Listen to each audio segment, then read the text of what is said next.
What's up, guys? It's Afc the Mountaintops back again. Can't believe we're in August. We're in preseason month. Insane. I know I'm excited. Only a little over a month, I guess, until first snaps of the regular season. But obviously, I'm here with my co-host Jeremy. How you doing tonight, my man? I am doing absolutely fantastic.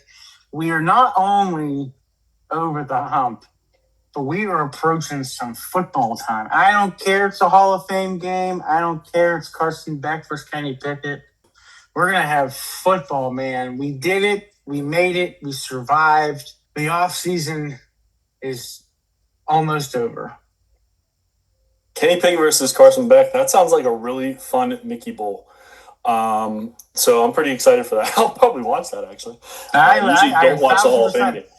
I 1,000% will watch that game. It's football. Like I said, I don't care if it's a Hall of Fame game. It's football. Even if it's on in the background while I'm running around the house and doing some things or playing with the kids, it's something that's going to be on the TV, and I'm looking forward to having that opportunity of throwing football on the TV as background noise. Yeah, I love it. I can't wait to see what Beck looks like either. Even with the preseason and playing against like third stringers, who cares? It's still football. And speaking of football, we got some stuff to go through. We finally got some news. Well, we were gone for 2 weeks, so there's always some news in those 2 weeks. But we really got some news now. People are in camps, and, well, there's injuries in camp. Also, we got some deals done. A big one just got done a few days ago. And we got some returns from injury as well.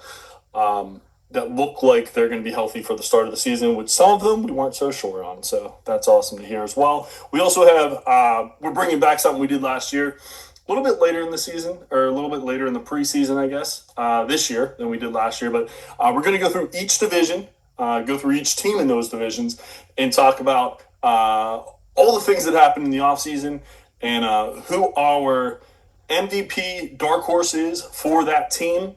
Re-signs, additions, departures, who they got in the draft, all fantasy relevant only. So we aren't going to talk about big defensive moves or anything like that.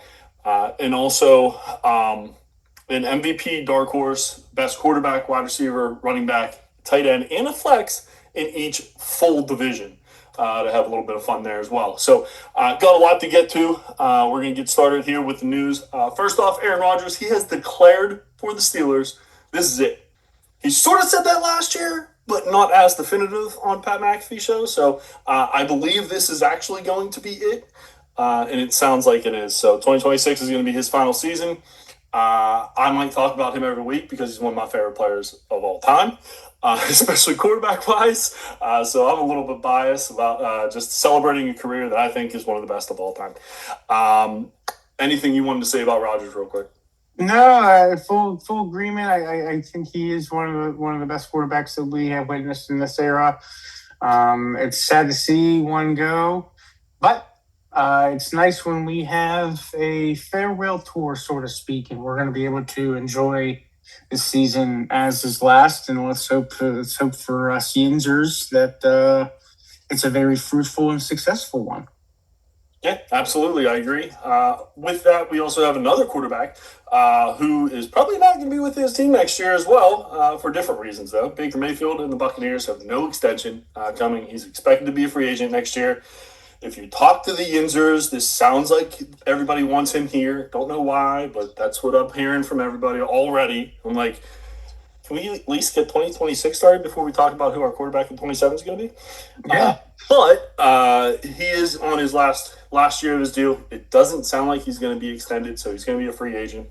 So we'll see what happens with him in 2027. But a little bit of news that came through this past 2 weeks.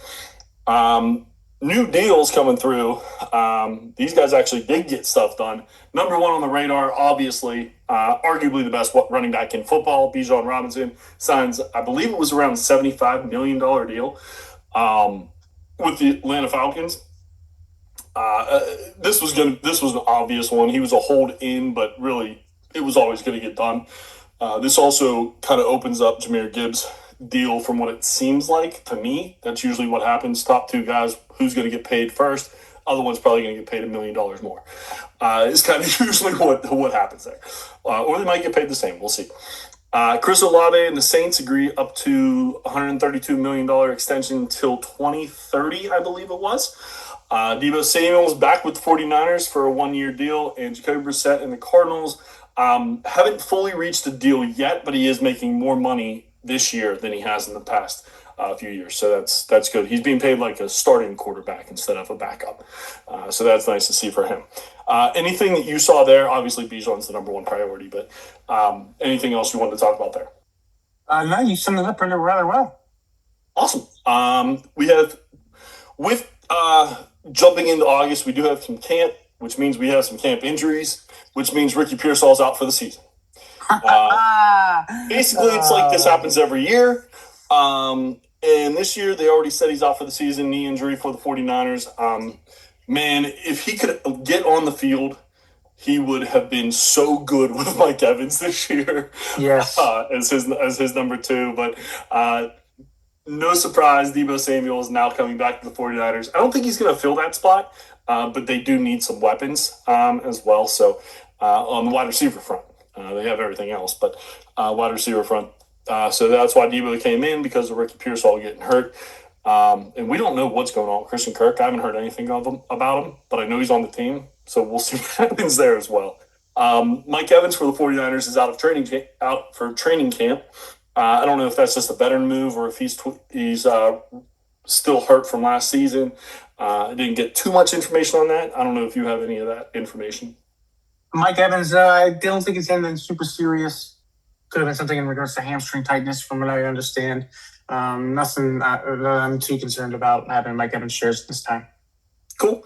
And then the Panthers if they had any luck, they always have bad luck. So Chris Brazzell, their rookie wide receiver for the Panthers, LCL tear, he's out for the season, so we don't get to see that size speed combination that me and you were really excited for. I know I was. Mm-hmm. And then today, I think they got through it okay, but Xavier Legette did get carted off the field earlier this morning. We are recording on Tuesday, so he got carted off right before noon today. So I think you have a little bit of an update for us, though. From what I understand, he had some type of slip and or fall at camp, and he hit his head. It's a little bit of a stinger is what's being reported of. He avoided a concussion, and it seems like he'll be good to go. Okay, well, that's good. For those of you who still do believe in Mr. Legette, which we kind of both do. Yes, sir. And with Brazzell getting out for the season, he still has that opportunity to be the 2-3 with Coker. I think it's like a 2A, 2B kind of thing. So we'll see what happens there. And then Tua Tagovailoa, I think I said that right, for the Falcons. He had a flare-up earlier. I think it's kind of passed. I think he's been practicing, from what I understand. But could be worrisome because there was a flare-up, so it could happen again in camp. So just keep an eye on that. That's a depth issue, right? Like, it's like you already got Penix, so you're still not 100%, and you got Tua, who came in there, who's probably going to get the starting job. No knock on Penix, but just in regards to Penix's recovery. So, like, if you lose Tua here, not too many people in that quarterback room. So it's not as crowded as say Cleveland's is. So would be pretty interesting to see what happens if both those quarterbacks can't start week one. Well, not too far after this flare-up, they did sign Cooper Rush, which, I mean, if he ends up being the starter, sorry for your Drake London shares. But hopefully it doesn't come to that. And this was just a precautionary measure to bring in Cooper Rush. And both of those quarterbacks will be okay. Speaking of injury, we do have some good news about injuries as well. Returning from injury, we have Sam Laporta with the Lions, good to go for camp. Malik Neighbors, Giants. We all thought that he was not going to be able to report to camp healthy. He looks good, working out at camp, which is awesome. Patrick Mahomes, who I had suspicions was going to start week one. Sounds like he's cleared, full activity, no problem there. Daniel Jones, same thing, fully cleared with his Achilles. And Tucker Kraft, our dude, is off the PUP list for the Packers. So wheels up for all these big names, and I mean big names. Yeah, these are definitely big names, and big names that, especially two that come to mind that were, especially two that come to mind that we're not necessarily optimistic that we will in week one starts in Tucker Craft and Malik Neighbors. And as you mentioned earlier, Malik Neighbors is just recently a turn of the page here. I know it was like a month ago that they were doing some charity baseball and they were about to take him in the back and shoot him like a horse because he was gimping. But, hey, he seems like things have turned around. He's at camp. He's playing well, and that's great for Jackson Dart and Company. If that triumvirate between Neighbors, Scattaboo, and Dart can stay healthy, Giants are going to be maybe the most fun team in the NFL. They're going to be fun to watch. For sure. So, yeah, man. So we're talking AFC, NFC North. We're going to start with the AFC. This is the number one division that I know the most about because, well, the Steelers are in it, and that's my team. But we're going to start off here with the Baltimore Ravens. They re-signed Tyler Huntley. He's probably the best backup for a Lamar Jackson type there is. He's played really well behind Lamar Jackson in the past, so it makes sense to have him there. For sure. They also added the head coach in Jesse Minter from the defense coordinator from the Chargers, offense coordinator Declan Doyle. He's the first one under the umbrella of Ben Johnson to go out and find another place there. So we'll see what happens there. We have some departures. Obviously, the head coach parted ways, went to the Giants, and John Harbaugh. Isaiah Likely joined him, the tight end, in the Giants. We'll talk about him, I'm sure, next week when we talk about the East. Running back Keaton Mitchell went to the Chargers, and then DeAndre Hopkins became a coach for the Georgia Tech Yellow Jackets. I believe he's the wide receiver coach down there. So they also drafted a bunch of skill position players. Wide receiver Jacoby Lane out of USC in round 3, 80 overall. Wide receiver Elijah Surratt out of Indiana. Round 4, 115 overall. Tight end Matt Hibner out of SMU. He was in round 4, 133 overall. Round 5, 173 overall was Josh Cuevas from Alabama, also a tight end. And then Adam Randall, running back out of Clemson, in round 5, 174th overall. So back-to-back picks they had there, and both took a skill position player. What do you think about all their moves? I guess my number one takeaway is just as of recently is Jacoby Lane. From what I understand, he's doing some serious work at camp. He's making some great impressions. Seems like he's developing well, and he seems like he's fitting in quite nicely into that Baltimore scheme. Nice. See, I always thought that they drafted the wrong guy first, but maybe I was wrong. I like Elijah Surratt a lot, but it sounds like you're hearing Jacoby Lane might be that number 2 that they're looking at to fill with Zay Flowers. My number one takeaway is I think that Adam Randall might have been one of the steals of the draft because Derrick Henry is 33, I think. Getting close to his mid-30s in a running back, so we'll see how much longer he has. But Adam Randall is a big dude who can move a little bit as well. Not Derrick Henry, not saying that, but he can fill the void as much as possible if there is a Derrick Henry injury. So we'll see what happens there. With that, Adam Randall actually is my dark horse for this team. And my MVP this year, no, I did not pick Lamar Jackson like most people do. No, I did not pick Derrick Henry. I took Zay Flowers. I think they're going to start throwing the ball even more than usual because they're going to be going against stacked boxes. And if they're going to succeed, Lamar's got to be able to throw the ball better than what he has the last couple of years, in my opinion. So I believe that Zay Flowers, especially with hopefully elevated weapons around him, he'll have a little bit more freedom. And I think he'll be number wide receiver 1 again this year. Well, MVP, I did exactly what you said you were not going to do, and I went with the cliche answer of Lamar Jackson. Look, this team is totally built around Lamar Jackson. This team has been funded through Lamar Jackson. This team has been funneled through Lamar Jackson. Everything is built around Lamar Jackson, and why not? He's unmatched fantasy floor. He's an unmatched fantasy floor ceiling due to his rushing ability. He's always generating elite production on the ground that most quarterbacks can't do. He's a 2-time MVP. again, he's the main focal point in this offense for guaranteed for years to come. And, he has sharp passing efficiency and high volume rushing upside. And we just talked about 2 wide receivers that they drafted to help support his cast in regards to weapons for him. Like I went with Lamar Jackson. This team lives and dies on Lamar Jackson's success, and I think he's in it for at least another year or two. My dark horse was actually the complete opposite of Adam Randall, was Derrick Henry. I am picking Derrick Henry for the sole purpose of everybody is willing to write him off. This very well could be the year that Father Time catches up. But until I see Father Time catch up on Derrick Henry, I am all in on Derrick Henry. And that is not a knock on Adam Randall or the rest of the running back room of the Baltimore Ravens. But until I see somebody dethrone Derrick Henry, he's still my king. So I'm going to take him and justify him as a dark horse because he is being written out by several entities because of his age and everything else like that. But there has been no decline in his game whatsoever in the past 2 to 3 years. So until that decline happens, I'm willing to put my eggs into the Derrick Henry basket.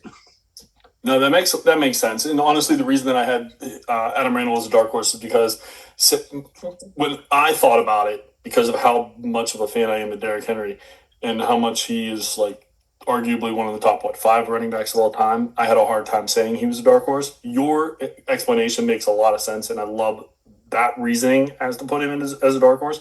So I agree with that. But I also think he might be slowing down. So with slowing down come injuries, and I'm not hoping for an injury, but I do think that it could be possible. And I had no idea what was going on with the other wide receivers than Zay Flowers. You can't make Lamar Jackson a dark horse. I didn't think about Derrick Henry for a dark horse. Can't make Mark Andrews a dark horse. Like it was kind of who's left for me personally. But I the reasoning behind what you said for Derrick Henry makes sense to me. So I can understand that. I might actually change mine to yours, to be honest with you. But we'll move on here. Anything else for the Ravens? No, I'm expecting the same thing from the Ravens this year. I'm expecting either just missing the playoffs or just making the playoffs. Same. We'll see what Lamar can do in the playoffs. Yeah, and I will say this. I don't disagree that I think Lamar is probably the most important player on this team. However, I think his wheels are almost like not Lamar anymore. They're still good, but it's not Lamar anymore, if that makes sense. Yes, it does. So I think with that decrease, he falls a little bit in fantasy value. And I know this is kind of a hot take because everyone thinks he's going to come back to fruition of what he used to be. He's hitting 30. He's slowing down, is what I saw last year for sure. And I think he falls a little bit to that back end of quarterback 1, where if Zay Flowers hits where I think he can, backside of quarterback 1 versus backside of wide receiver 1, I think is more important to be a wide receiver 1. So that's where the difference for me is on that. And Derrick Henry, like you said, I don't know if he's going to crack that top 12 this year. I'm not 100% certain with that because of the different play scheme that I think they might be running here. So we'll see what happens. Hopefully I'm wrong. I'm a huge Derrick Henry fan, even though he is a Baltimore Raven. But yeah, that's the main reason why I picked the Flowers over Lamar.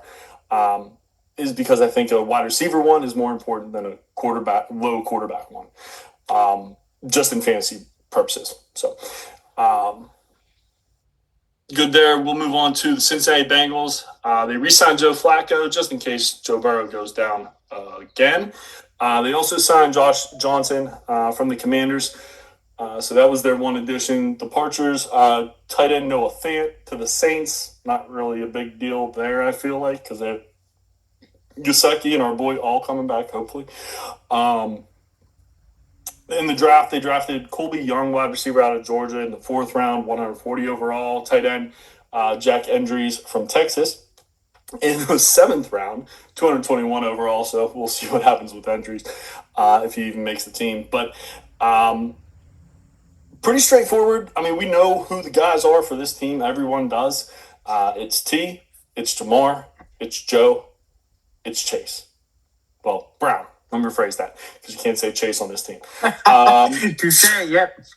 So, Jamar and Chase. How about that? That'll work.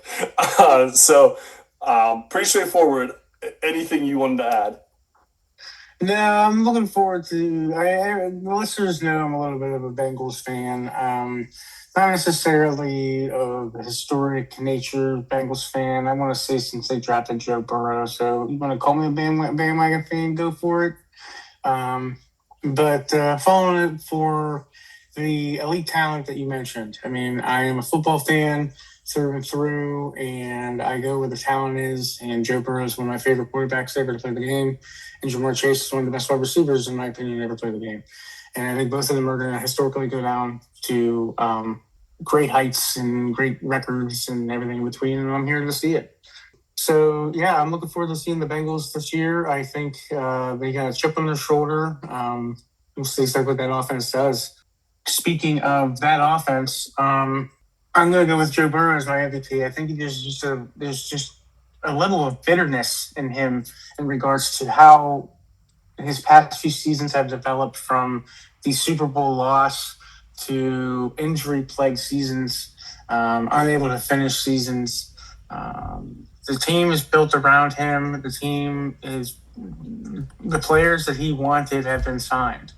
I mean, he asked the front office for Mike Gesicki, T. Higgins, and Jamar Chase, and we're looking at Mike Gesicki, T. Higgins, and Jamar Chase as foundations of this franchise. Joe Burrow is the heartbeat of this team. I think he's going to utilize what weapons he has, and I think he's going to be the MVP. And one of those weapons, I'll lead right into my dark horse here. One of those weapons I think is going to break out this year is tight end Eric All. I was looking forward to seeing him. And 2 years ago when he came out in his rookie year and he tore his ACL, and he missed the entire 2025 season due to that injury. So I really think he's going to pick up where he left off. I know that he has significant toughness that the team likes. He's proven that he can out-snap Mike Gesicki in certain situations. He is hyper efficient in regards to target earns. He has 22 targets. It's a 90% catch rate so far. I know this is small numbers, but when you have a rookie tight end who's only was seen 22 targets and he's caught 20 of them, I'll take them. And I believe 14 of them are in the red zone. So, I mean, it shows that he's a red zone target. Mike Gesicki, I think his best years are behind him. I think Gesicki does pass the torch this year to my dark horse, Eric All, tight end out of the Cincinnati Bengals. So that's really funny. Eric All was my fallback in case you didn't think my actual dark horse was a dark horse in Chase Brown. I actually took Eric All as well as a backup dark horse, I guess, in case Chase Brown is a little too hyped for you. But that is my dark horse, is Chase Brown. I think he's going to have a phenomenal season with all of these weapons out there to catch the ball. You have to worry about all of them, so the box is not going to be stacked. And yes, that line is probably still not good, as we have seen consistently for Burrow. But when the box isn't stacked, usually running backs win. So I'm excited for that. And he can also catch out of the backfield as well a little bit, which is good to see as well. My MVP is the other dude on that team, Jamar Chase. I will take it's kind of a quarterback versus wide receiver. I'll take the top 3-4 wide receiver in the NFL versus top 5-ish quarterback in the NFL. Fantasy-wise. Again, I think it's more important to have that top echelon wide receiver than that top 5 to top 7 quarterback, just because there's a lot of quarterbacks this year that can do damage for you. So I have Jamar Chase as my MVP for this team. I can't disagree with that one. I think it's a coin flip between the two, and that's not a knock on T. Higgins or any other player, or Chase Brown for that matter, what you mentioned. And no, I don't think I disagree with any dark horse that you could come across, because it's all dependent on your opinion on how you should view it. Like Derrick Henry, for example, I was able to turn the tide, but nevertheless, Chase Brown was a great dark horse, but that's not a knock on Chase Brown or T Higgins. This team is lives or dies off Joe Burrow and Jamar Chase's production, and it's always giving. No matter the situation, Burrow finds a way to hit Chase, and Chase finds a way to get open. And the other thing is, I want a piece of this team as much as possible because their defense is still trash, from what I see. And I think until they prove otherwise. Yeah, I understand that they have. Put some money into it this offseason, but until we see it, I fully agree. We'll see what happens with this defense, meaning that they're going to be probably scored on a lot, like they were last year, and they're going to have to score a lot of points, which this team can definitely do.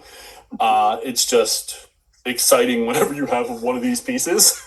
Yeah, so because they score 35, 40 points a game. Even if they don't have to, they're still going to score 35, 40 points a game because they're so good on offense. Totally agree. Moving on to, well, we'll say not quite as good on offense. Cleveland Brown fans don't hate me, but there were no re-signs. No ads either. Departures, Kevin Stefanski, the head coach, they said goodbye to him, and he is now the Falcons head coach as well. And then David Njoku, this was not a surprise by any stretch. With the way that Harold Fannin played, they said goodbye to David Njoku, and he is now a Charger, the tight end there. And then they drafted some wide receivers because Jerry Jeudy being your one's a problem. Casey Concepcion out of Texas A&M, round one, the first round, 24th overall, and then backed that up with their second round pick, 39 overall, wide receiver Denzel Boston out of Washington. They picked up another tight end in Joe Royer out of Cincinnati, round 5, 170 overall, and then Taylon Green, who I think has an actual shot to start on this team. In the 6th round, 182 overall, out of Arkansas. People might think I'm crazy, but if no one can throw the ball, which is possible on this team, he's the best runner. So that's why I think maybe he has a shot. So we'll see what happens there. But anything you wanted to say about the Browns? No. Jokes aside, no. I think the Browns. I think they got some work to do at the quarterback still, regardless of how many they keep drafting. I think they got some work to do. They got some great pieces. I think that you and I are both going to talk about some great elements to this team, youthful pieces to this team. But yeah, it definitely has the same feel for Cleveland Browns this season as it has in the past, and it's not high in confidence. No, that 2027 quarterback class is looking really, really important for the Browns. Yeah. However, my MVP, if you've been under a rock, you might not understand how much I'm a fan of this rookie. But if you do listen to our podcast, you already know what I'm going to say, Casey Concepcion. If there's going to be one player who actually can develop out of this team, and there's no knock to Denzel Boston at all, no knock to Harold Fannin, and no knock on Quinshon Judkins, who are talented players. But Concepcion is one of the best after the catch runners in the NFL, and he hasn't even played in the NFL yet. That's how I feel about him, at least. He had more yards after the catch at Texas A&M than he did receiving actual air yards. When you don't really have they have a pretty good offensive line, to be honest with you. But when you don't really have a great thrower of the football, which we're not sure if Watson's going to be back to form. If you're not under a rock and you've heard our podcast before, you know how I feel about Sanders. And if Taylon Green does end up starting, he can't throw. So you need close to the line of scrimmage and then yak yards afterwards. So that's why I have Casey Concepcion as my MVP for this team. My dark horse, though, is one of those quarterbacks, Deshaun Watson. The only one who I think has a chance to actually come out of this. And if the Cleveland Browns are not going to be the cellar dwellers that we believe they're going to be, Deshaun Watson's going to be the reason why. And He's the one guy who I think, with pieces around him, he has been good in the past.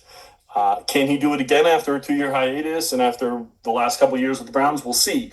But I think he's a good dark horse for this year, because if he hits, there's still some left in that tank, I think.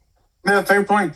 I think because the quarterback room is so abysmal and so pessimistic, I think whatever quarterback that comes out of that quarterback room is the dark horse.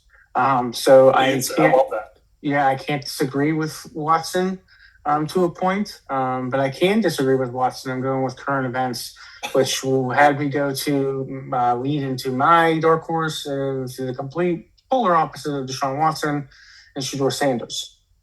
I am not necessarily by any stretch of the means a Shedeur Sanders fan.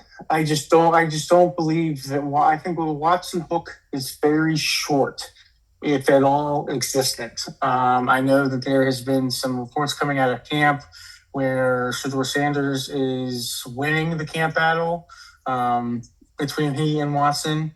I know he's outplayed him a little bit. He's been making explosive plays with full pads, showing off that rushing upside. I know Watson carries some rushing upside as well. But Shedeur's got the younger legs, and I think he's a little bit faster as well. But yeah, I think Watson holds on to the starting job, which all the more makes Shedeur Sanders, the dark horse, a little bit more prevalent. My MVP is going to be a gentleman that you mentioned just recently in regards to your rundown of elite talent in that team. Is going to be Quinshon Judkins. I think he's, with him being fully cleared for the 2026 season after that leg injury, the explosive burst, from what I understand, is back, and he's dominating training camp. The Browns took care of Judkins, rebuilding their offensive line, spent a lot of draft capital on that offensive line, spent a lot of free agent dollars, giving Judkins a little bit more cushion in front of him and behind him, if that makes sense. But in my opinion, I think Judkins is primed to be a 3-down back this season.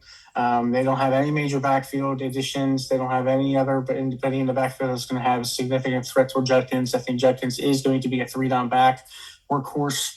I think he easily flips 1,000, if not 1,200 yards rushing this season, and I think he's going to be the keystone of this team.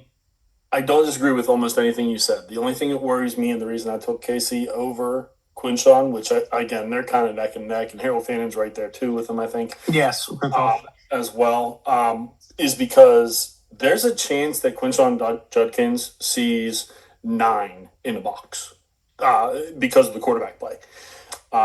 Prove it. Prove you can throw the ball. You know what I mean? So if he has that much stacked of a box, I mean, 9 might be over exaggeratory, but no, it might not be though. You get what I'm saying though. Like, yeah. The quarterback play, if it starts out poor, Quinshon could have a rough go, because prove it. Beat us with your arm. Is kind of how the defenses are going to play, I think. So we'll see what happens.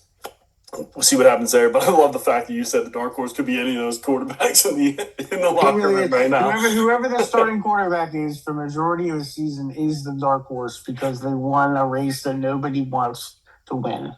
Yeah, and it doesn't matter, because next year Dante Moore, it doesn't matter, right? Somebody is going to be on this team that actually can throw the ball.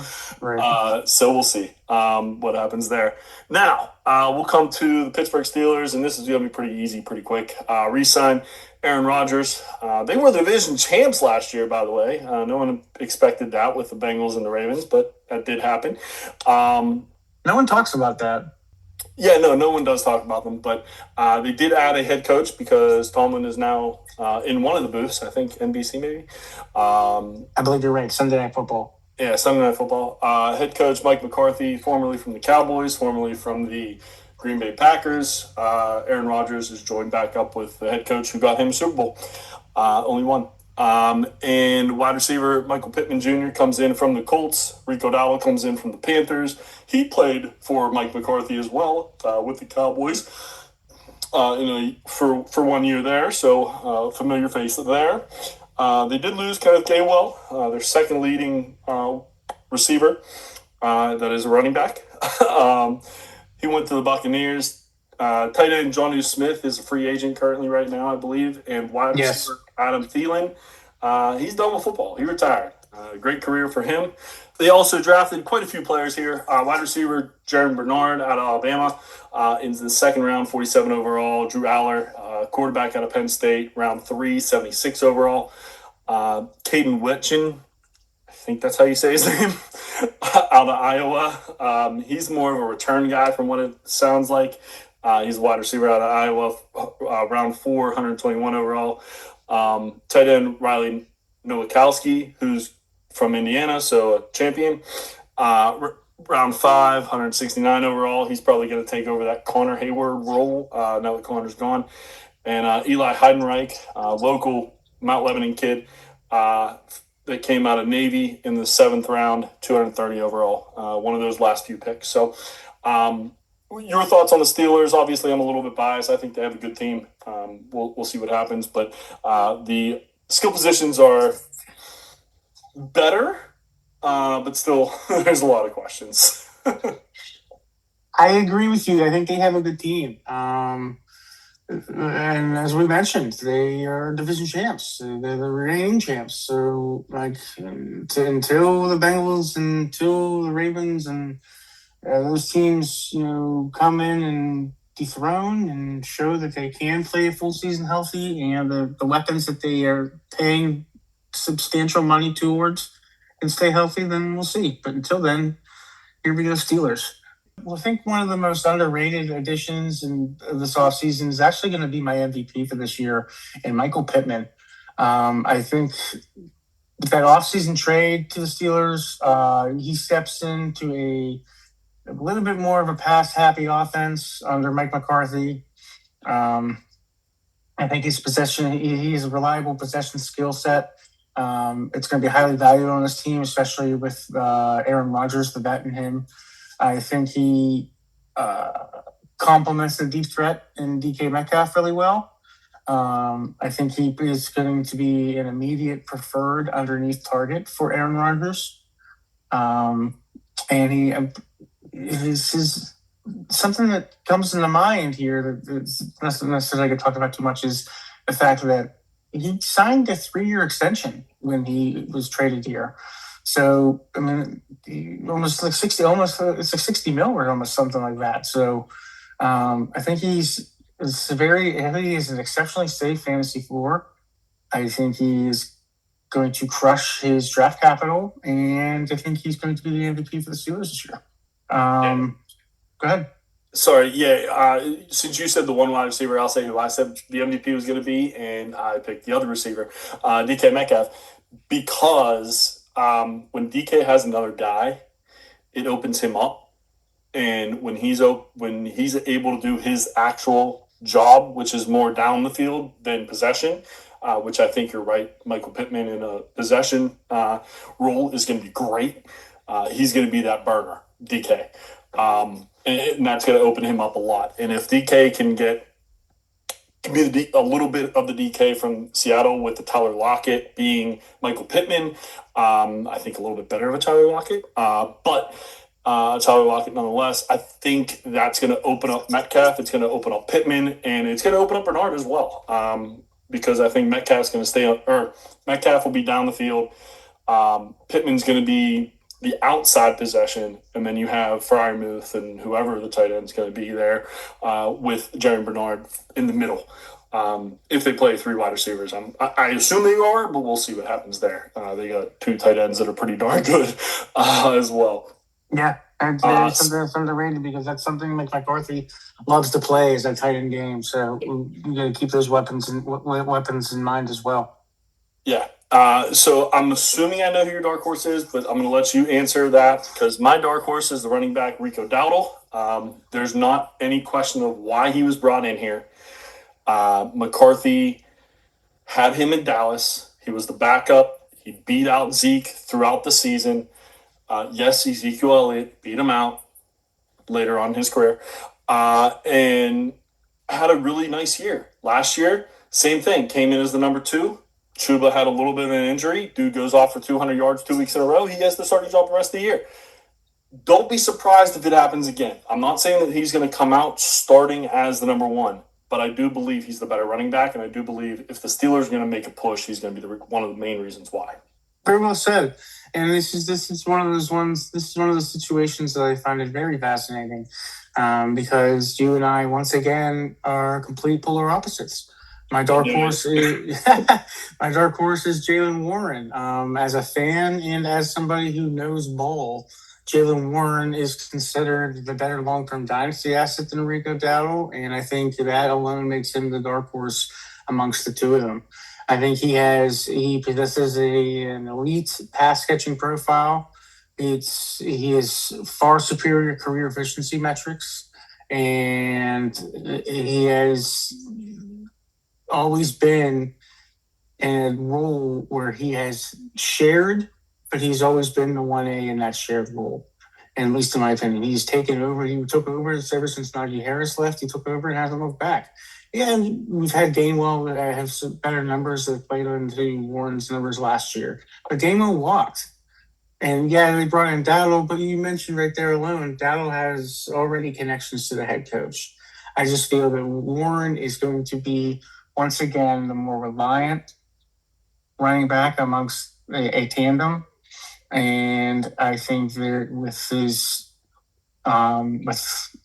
certain contract situation, for example, Dowdle signed a slightly higher than average annual value contract, right, in free agency. Warren has historical tenure with the Steelers. The head coaching staff wants to stay heavily invested in him, and if either back underperforms, which again I don't necessarily anticipate either one underperforming, Dow's contract, is a little easier of a movable aspect. I think Warren is built around this team. I think this team has built their running game around Warren ever since the Najee Harris era, and it's Warren's position to lose, and I don't see him losing it. Interesting. I don't disagree with anything you said except for him losing it. I just think he's done it before. He'll probably do it again. So we'll see what happens. We'll talk about this, I'm sure, throughout the whole season. Of course. Because it's a fun one to talk about. We've been talking about it all off season too, since Rico's been a Steeler, basically. So it'll be fun. But we're going to move on here to the AFC North. Who is your favorite in each position? We got quarterback, running back, wide receiver, tight end, flex. MVP in this division, and then the dark horse for this division as well. And I'm just going to start off with the dark horse. He's the same dark horse for my hometown team. I got Rico Dowdle as the dark horse for this team here. What about you? I went with Shedeur Sanders. I went with the darkest forces that I could possibly think of, and it's Shedeur Sanders. It's somebody who his career is rapidly closing faster than it started, and it's literally this season on the line for him. And I think he outbeats Watson, and we'll see what he can do with his opportunity given. Awesome. With that, we're going to go with quarterback here. I'll just run through mine real quick, and then we can go to yours.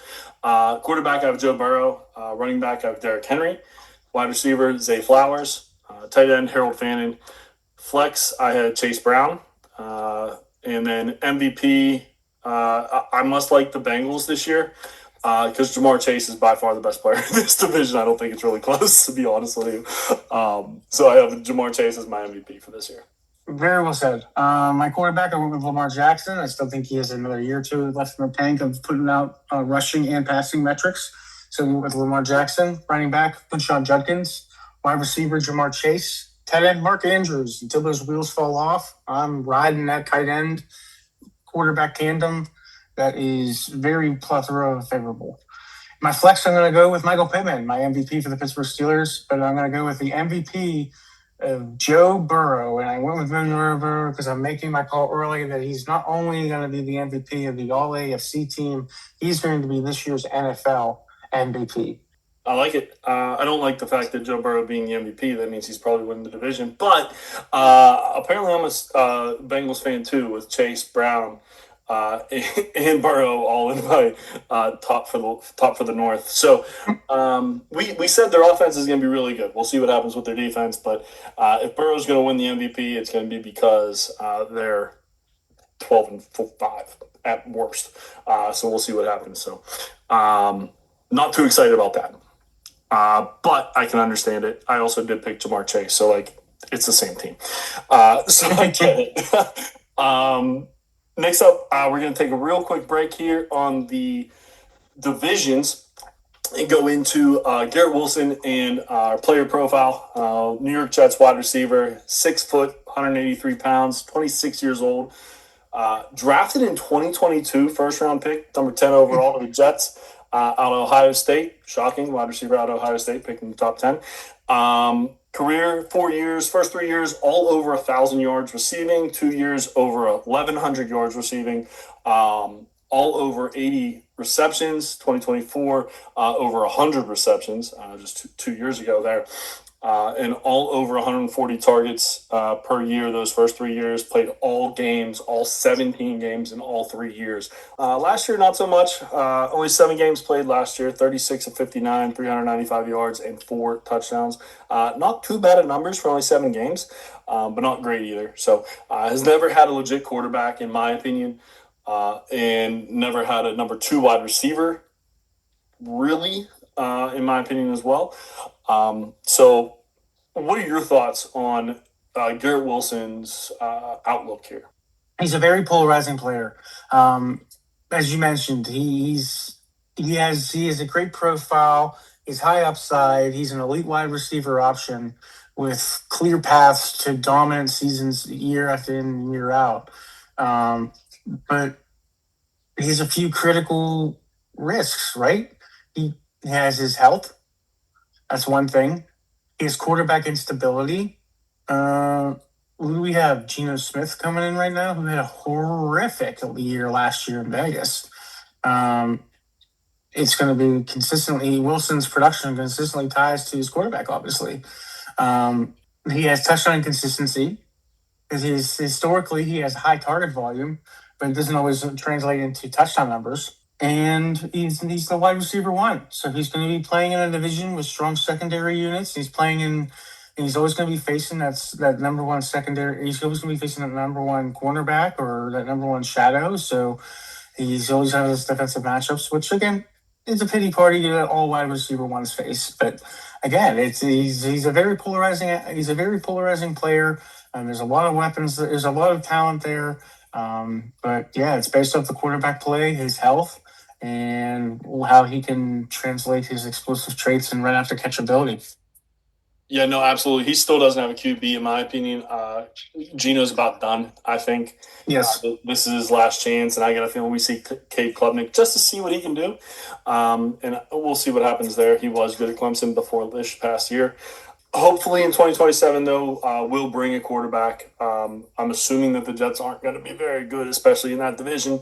So in 2027, they're going to draft a quarterback. Usually the first year isn't great for the wide receivers that get a rookie quarterback. So you're looking at 2028 probably until he hits his peak possibilities with a quarterback. And at that point, he's 28 years old, and you're probably thinking about dumping him at that point because 28 is, quote-unquote, too old. I don't believe that, but that's what a lot of people say. I'm a huge fan of him. I think he's really talented. He finally has some help in Kenyon Sadiq, A.D. Mitchell, Omar Cooper Jr., Mason Taylor's there still, Breece Hall obviously behind. There's people there now where he's not going to be the only option in triple team if defenses really wanted to. Yeah.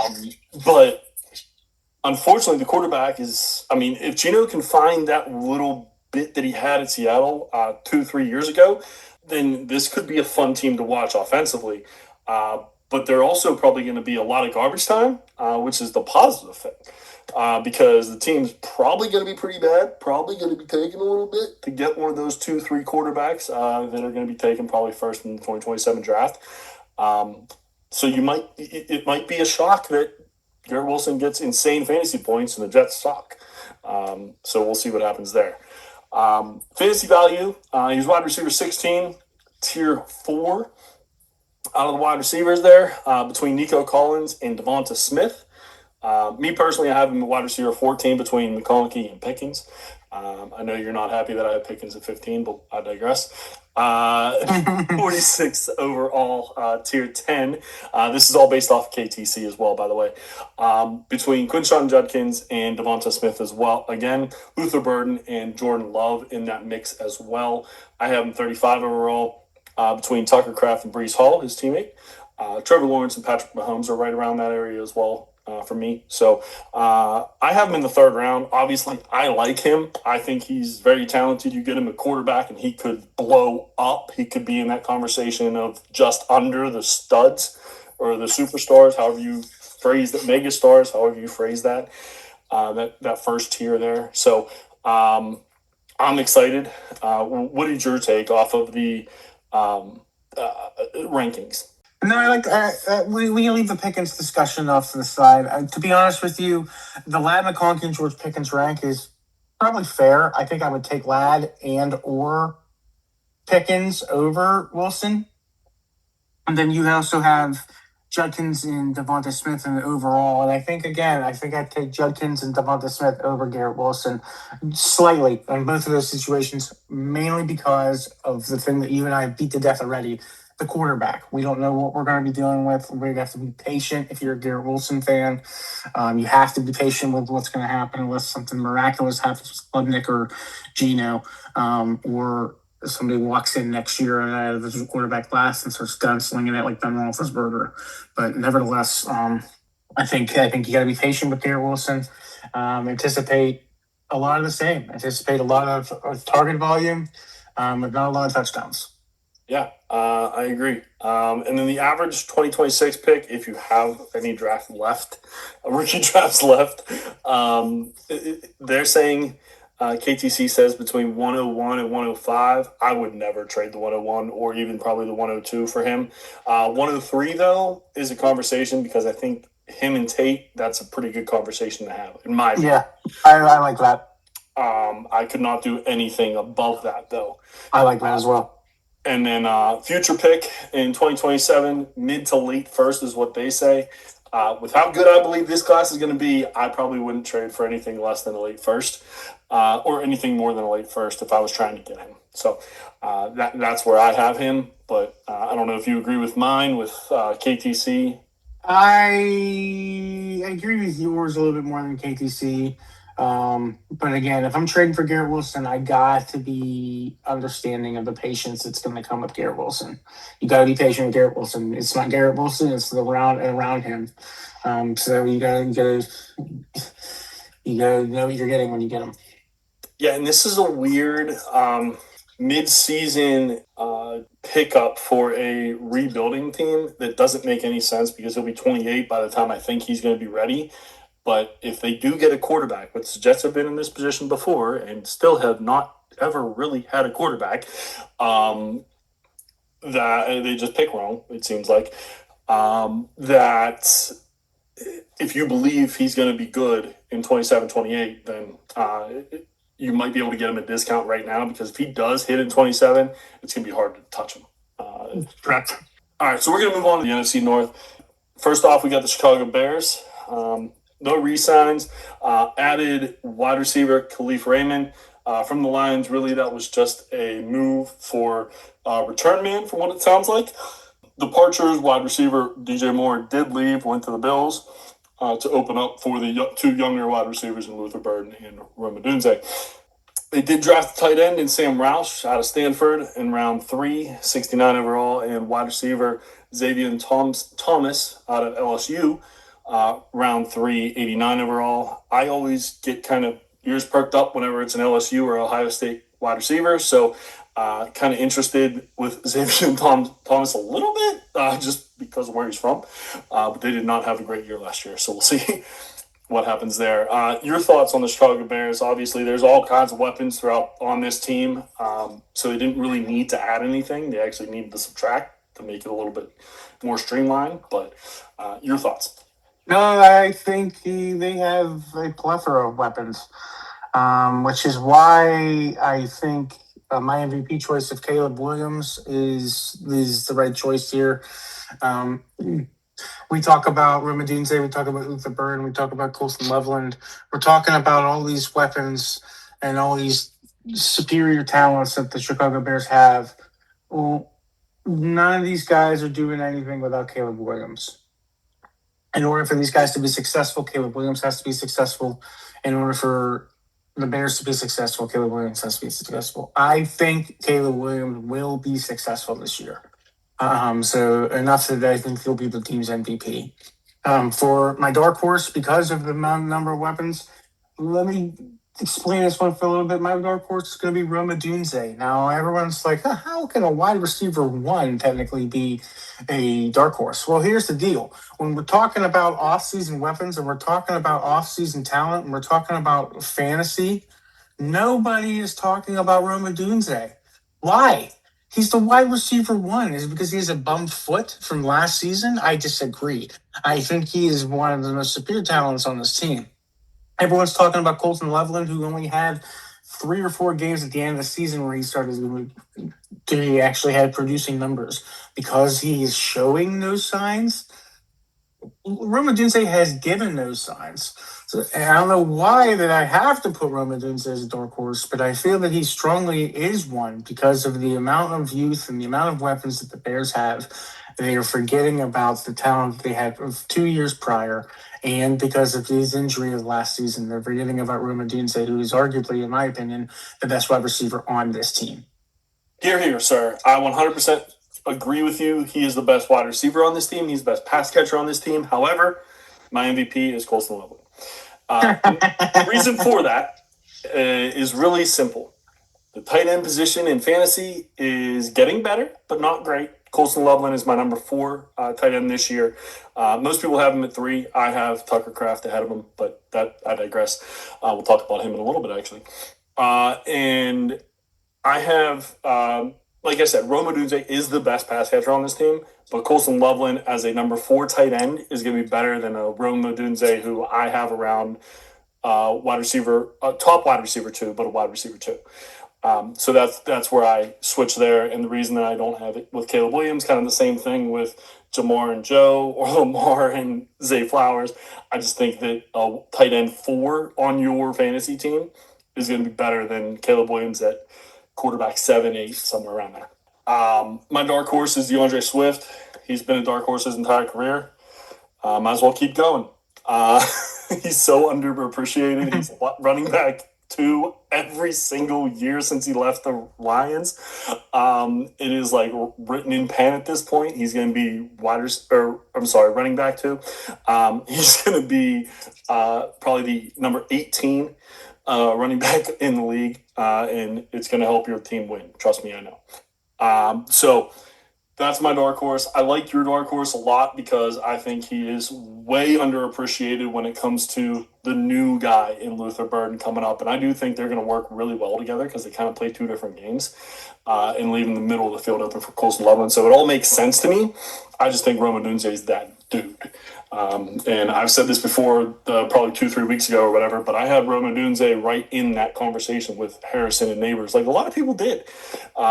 So when they were getting drafted. So I believe that there's that talent there. I saw him at Washington. It was absolutely insane what he was able to accomplish. So I love Rome, and I think he's going to have a great year. But still, he's not quite at that tip-top echelon where I think Loveland is close to that tight end wise. As a Colson Loveland owner, I am fully optimistic and happy with your report and optimism on his types of season he's going to have. And I actually was a DeAndre Swift truther enough that I had him as my fallback in case you chose Romadunze. So I can't disagree with DeAndre Swift. It seems like that relationship with Ben Johnson continues to blossom. It seems as if they can't get away from each other from even back to Detroit days. But yeah, let's wheels up on DeAndre Swift this season. I fully agree. Love it. And what a segue you just said, Detroit. That's who we're talking about next. The Detroit Lions, they bring in re-sign Teddy Bridgewater as backup quarterback. Also bring in running back Isaiah Pacheco from the Chiefs to kind of take over for the David Montgomery leaving to go be the number one for the Texans, we believe. Obviously had to fill that Thunder or Knuckles, I guess, gap there for Sonic, obviously being Jahmyr Gibbs. They also drafted wide receiver Kendrick Law out of Kentucky, round 5, 168 overall. I'm just going to go right to my MVP because it's 100% obvious. I think he's one of the best players in the NFL, if not the best player in the NFL, Jahmyr Gibbs. He's my 101 in redraft this year. He's my 101 running back and darn close to my my 101 outside of Superflex. Absolutely love the guy. Said he was the best running back 2 years ago, and now everyone's starting to see it. No, I'll piggyback off you here. He's my MVP as well. I think it's an obvious answer. The rocket ship is tied to his back, and they have already lit the fuse. We are just waiting for week 1 for him to take off. I think this is going to be an historic season for Jahmyr Gibbs, and I couldn't disagree with the word you said.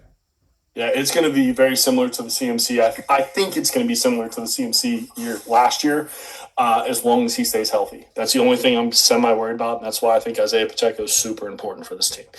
But my dark horse, again, it's pretty much my dark horse every single year for this team. You can just rinse and repeat on this team. Jahmyr Gibbs, MVP, dark horse, Jameson Williams. He is just not quite at the level that you can say he's a stud, but he's a stud. Like, he's really good. He's just not a Monroe St. Brown. I don't know how else to explain it. I think he's one of the best wide receiver 3s you can possibly have for your dynasty team. And there's that boom bust, and that's true.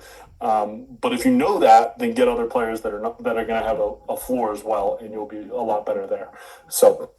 Yeah, he's worth the risk on the boom bust, and I fully agree with you. No disrespect to Jamo whatsoever. I kind of stuck within the same realm, but I kind of went a little bit more of a darker horse, and Isaac Tesla. I think he is, in my opinion, the best offensive dark horse for the Lions this season, in my opinion. I think with the departure of Raymond, there's no wide receiver 3. We have JMO at 2, we have Amara at 1, but we don't have a wide receiver 3. Now, wide receiver 3s are not necessarily notorious for fantasy production, but when you have red zone efficiency such as Tesla's, he had 16 total catches last year. 6 of them were touchdowns. That is insane efficiency. Now, I'm not expecting that number to translate each and every year. That's hard to do. But when you have that type of experience, you have those types of hands, it's going to have now more opportunities with the wide receiver 3 open. I think Tesla's going to have a little bit more opportunity here to be a dark horse feature. I love the pull, man. That's fun. That's a fun one. I think next year he's going to be a lot more interesting, as we've talked about, with JMO probably moving on. We'll see. But you could say Pacheco is going to be the dark horse too, like I was kind of hinting at, but steered you off course. So this team, again, another one of those teams, and the North is littered with them in the NFC. Just all kinds of offense coming around. Everybody's important. We didn't even talk about Kamanunga for the Bears, which is crazy. So there's just offense all over the place in this division, and it's so much fun to watch. And speaking of all kinds of offense, we're gonna move on to the Green Bay Packers, who have had all kinds of offense for it seems like since Aaron Rodgers was winning Super Bowl. They re-sign Jaden Reed. However, they do streamline the wide receiver room, which we've talked about earlier this year in the offseason. Dontavian Wicks gets traded to the Eagles. Romeo Dobbs is now a Patriot. They actually didn't draft any skill position player because, well, they needed to streamline rather than spread out. And it's just, this is one of those teams that, put the names in a hat, pick them out, that's your number one, right? I believe that the MVP, we tried this last year, kind of like you said with Caleb Williams, where Jordan Love was going to be the MVP. However, he's kind of like a mid-tier quarterback two, probably just outside of quarterback one, maybe. Tucker Kraft is my number 3 tight end. I have him as my MVP for this team. My dark horse was obviously my favorite wide receiver out of this team, Jaden Reed, Spartan. So I'm sure you like that, Michigan State Spartan. But pretty clear cut. Christian Watson hasn't played a full year yet, and he's 4 years in the league now. Jaden Reed has had nicks as well, but he has been on the field more than Watson. Josh Jacobs isn't a dark horse, and I don't think Love is really a dark horse either. So it really came down to what's the wide receiver you think is going to be the breakout. And for me, it's Jaden Reed.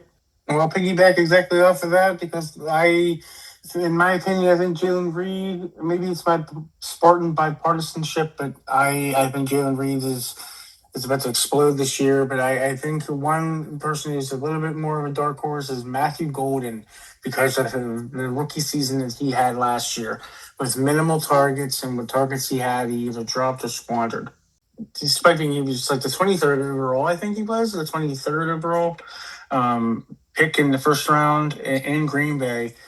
He came in with like a lot of potential, and then the rookie year, like I said, he squandered. But they have, like you mentioned, Dobbs is now gone, Wicks is now gone. The opportunity is there for Golden to achieve significant targets. I think my numbers here, it's roughly like 130 targets between Dobbs and Wicks that are now open. Now, obviously, that's going to be going to Watson, who's healthy, and Kraft, who's healthy. But it's not all going to him. I think Golden has an opportunity here, and I think he takes it for him. So I think Golden's going to be my MVP from the same grounds of what you gave from Jaden Reed. I think it has to be one of those wide receivers in a crowded wide receiver room. Right? Yes, I'm sorry. Yes, I'm sorry. Thank you. For my MVP, I got so excited talking MVP, it's what happened now. So my MVP for Green Bay is I'm going to actually go with a guy who has a little bit of no pun intended, a little bit of a black eye on the situation right now, and Josh Jacobs. He had a little bit of legal issues back in May of 2026. It's definitely affected his ADP, but you can get him at decent. You can get him at a decent level here. In redraft, and you could probably get them a little bit cheap because let's get real here. The NFL discipline is historically slacks the actual judicial system. So Jacobs is going to play all year. We're not going to see anything that happens with Jacobs until next year, if anything happens with Jacobs. So Jacobs is wheels up, in my opinion. I think he's a high volume bell cow. There's a lack of competition. Emmanuel Wilson left. He's now in Seattle. Marshawn Lloyd can't stay healthy going up a flight of stairs. So like there's really not that much threat in regards to Jacobs losing some touches in the backfield. And then he's also pretty efficient in the pass game as well from the backfield as well. So I think Josh Jacobs is going to be wheels up this year. I think he has a little bit of a redemption year because of the legal issues that's going to be a cloud over his head. And I think he balls out. I like it. Do you have him as a top 10 back? Yeah, I'd put him anywhere between 8 and 12. How about that? I like that. Yeah. So running back one, but on the back side. Yeah. Because the volume's there. He does catch the ball out of the backfield, and like I said, he's a 3-down back. So I mean, and the Green Bay jokes aside about the wide receiver room and how individuals feel about Jordan Love, they are a team that you have to plan for some pass attack. So I mean, it opens up the middle a little bit for Josh Jacobs. I think I'd put him anywhere between 8 and 12. Yeah, I like that. I think I have him just outside of the top 12, but now that I'm thinking about it, but right there, just like you said. That area right there. Good question. Makes sense. And last team we're going to talk about tonight, the Minnesota Vikings. A little bit rougher of a year than they anticipated, but they do re-sign Aaron Jones just because Aaron Jones will take any kind of money to keep playing football. And he's still probably the best running back on his team. And they also added Kyler Murray from the Cardinals for a quarterback battle with J.J. McCarthy. They also added wide receiver in Juwan Jennings, being the number 3 wide receiver, Juwan Jennings, with Jordan Addison and Justin Jefferson. So that's fun from the 49ers there. They did lose Jalen Naylor, who was their previous wide receiver 3. And if you remember last year during the season, I kept yelling at J.J. McCarthy because Jalen Naylor was in our top 10 or our biggest winners of the week, and Justin Jefferson never was. Drove me nuts. So he is now a Raider because of what he did as wide receiver 3 for the Vikings. They also drafted running back Damon Claiborne, so hopefully someone can take over for Aaron Jones out of Wake Forest in the 6th round. However, 198 overall, so we'll see what happens there. A lot of people have a lot of hope for him, but we'll see. This is pretty straightforward and very easy, in my opinion. He's still, in my opinion, the best wide receiver in football. He had a really rough year with a really bad quarterback group of quarterbacks. Let me rephrase that. In wide receiver, Justin Jefferson. He is my MVP. I don't think there's any question on this team who runs this team. No, I think this is one of those ones where we for full agreement on, and there's no talking us out of either one of us changing it. I too am on the Justin Jefferson MVP wagon. I think it's a redemption year for him. He doesn't necessarily classify for comeback player of the year, but if he could, he'd win it. He's pretty close. He was wide receiver 40 last year or something like that. Yeah. So he would be a front runner for me. I have him 102, 103. I'm still him-hawing between him and Jefferson, or him and Jamar Chase, the LSU boys, as the best wide receiver in football. So, and my dark horse is, yes, you can call it bias. Yes, you can call it whatever you want. Kyler Murray. People are talking about him, but not talking about him in the right way because they have him quarterback 15, and I think that's out of hedging your bets. Because if he succeeds with the Vikings, he's going to be a top 5 quarterback. If he doesn't succeed and J.J. McCarthy ends up being the starter, well, obviously he's not going to be a quarterback at all. Or if he doesn't succeed and J.J. doesn't succeed, so he becomes the starter or whatever, however you want to say that, he's going to be in the late 20s. There's no chance in my mind that Kyler Murray is the quarterback 15, 16 on the year, is what I'm trying to say. I think it's kind of a hedge in the bet because a lot of people think he's going to be terrible. A lot of people think he's going to be unbelievable. I'm on that side of I think he's going to be unbelievable and back where he usually is, which is a top 8 quarterback on the year. Yeah, that's a very good spot, and one I can agree with. We'll end this on a quiet note in regards to our dark horse and MVP because we are once again in agreement on the dark horse and Kyler Murray.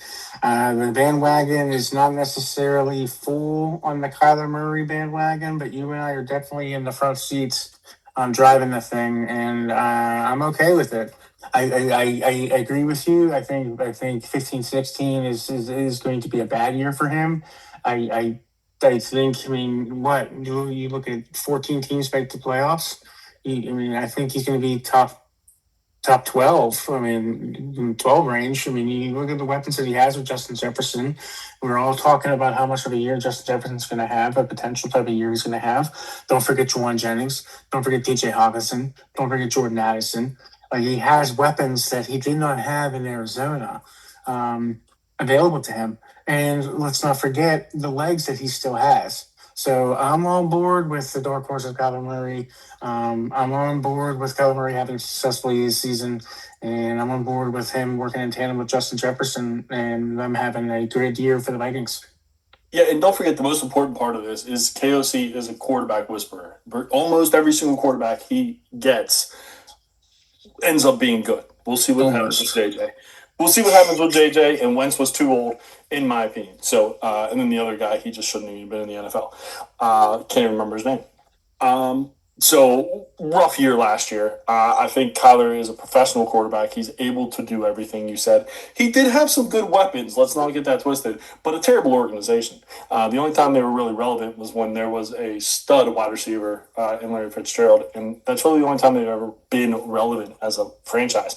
So now he's going to a franchise that is consistently talked about as a playoff contender in the Vikings, and I think he's going to take that huge step. So since we just got done talking about him and Kyler Murray, I'm not going to save the surprise until last. We're going to do it right now. The dark horse for me is Kyler Murray because in this division, the NFC North, I believe if Kyler Murray is as successful as we apparently both believe he will be, it is going to be a much more interesting division than people are thinking, adding the Vikings into that mix as well. I think you said it perfectly. I too went with my overall divisional dark horse of Kyler Murray. I think the entire division is reliant on Kyler Murray's success or failure. I think we have a completely different division with the Vikings being successful and Justin Jefferson having a quarterback than we do without Justin Jefferson. So I think you nailed it on the head. Yeah, and you'll see throughout this whole thing, like these teams are all very good, in my opinion, offensively. Defensively, we'll see what happens with some of them. But offensively, they are loaded all over the place. So for me, I have Caleb Williams as my quarterback, running back Josh Jacobs, wide receiver, obviously Justin Jefferson, tight end Tucker Kraft, my flex, and it's sickening that this guy's a flex. I'm on Ross St. Brown. And then my MVP, best player in the league, in my opinion, outside of quarterback, Jahmyr Gibbs. I like the call.